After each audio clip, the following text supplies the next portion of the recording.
Hi friends, welcome to సింహర్ విల్లు channel. ఈరోజు స్పెషల్ ఇసుక దొందులు వెల్లుల్లి పులుసు.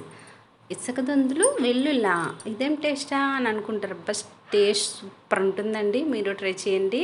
ఎలా వచ్చిందో నాకు లాస్ట్లో కామెంట్ బాక్స్లో కూడా తెలియచేయండి చూసిన తర్వాత. ఇదిగోండి, మనం చిన్న సైజు కూడా ఉంటాయండి ఇసుక దొందులు. నేను కొంచెం పెద్ద సైజు తీసుకున్నాను. ఇవి గోదావరి అండి. టేస్ట్ అయితే చాలా అంటే చాలా బాగుంటాయి. మీరు కూడా ట్రై చేయండి. వీటిని మనం లోపల పొట్ట దగ్గర ఇవన్నీ క్లీన్ చేసుకున్న తర్వాత పసుపు గళ్ళుప్పుతో క్లీన్ చేసుకుంటే జిగురు ఉన్నది పోతుందన్నమాట.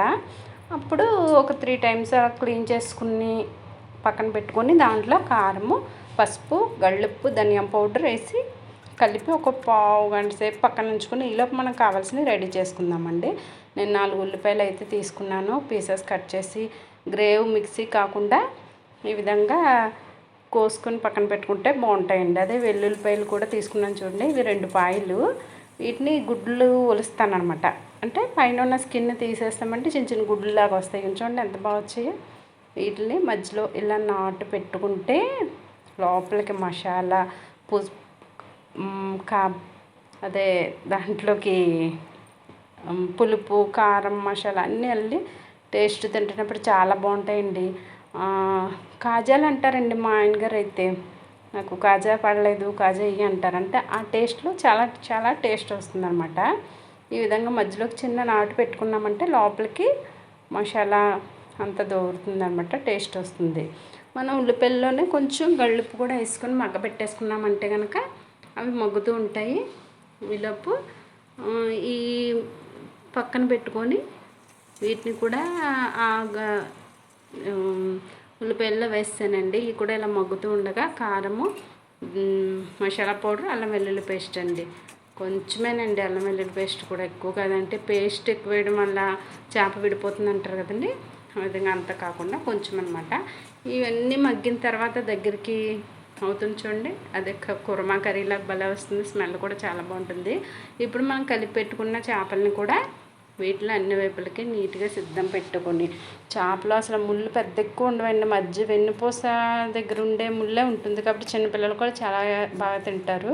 మనం పిల్లలకి తినిపించాలండి. చిన్న చిన్న చేపల కాల్షియం ఎక్కువ ఉంటుందంట. కాబట్టి పాలు ఎలాగిస్తున్నప్పుడు పాలు కలితే అయిపోతున్నాయి.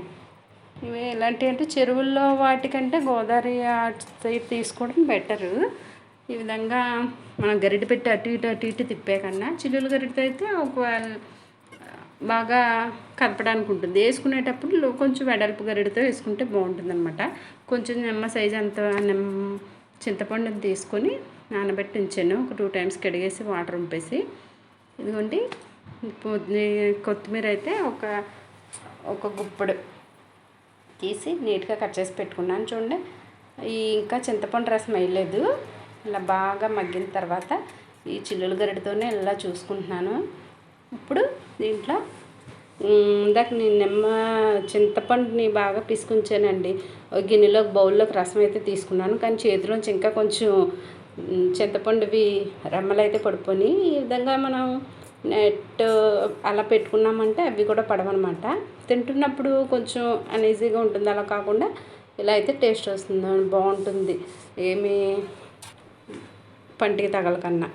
కట్ చేసి పెట్టుకున్న పుదీనాను కూడా వేసుకొని మ్యాక్సిమం క్లాత్తోనే అటు ఇటు కలిపితే సరిపోతుందండి. గరిటెట్టి తిప్పే కంటే ముక్క అయితే విడకంట చేపలాగే ఉంది కదా. మనం పెట్టేసామంటే ఇరిగిపోతాయి అన్నమాట. ఇక చూడండి, వెల్లుల్లి కూడా మసాలా అన్నీ బట్టి ఎంత బాగా కనబడుతున్నాయో. నూనె ఇలా మొత్తం వదిలేసేలా చూసుకోవాలండి. నేను చిన్న స్పూన్తో టేస్ట్ చూసి నాకు కొంచెం సాల్ట్ తక్కువైంది. అదే సాల్ట్ వేసుకున్నాం. మీరు కారం కానీ సాల్ట్ కానీ చూసుకొని ఇదే టైంలో వేసేసుకోవాలండి. చింతపండు రసం వేసిన వెంటనే ఇదంతా దగ్గర పడితే కట్టేసుకోవడమేనండి. ఆయిల్ పైకి తెలిపిన తర్వాత ఇక మా అత్తయ్య గారికి అయితే భోజనం పెట్టేశాను. చూడండి, చాలా టేస్ట్ వస్తుంది. మీరు ట్రై చేయండి.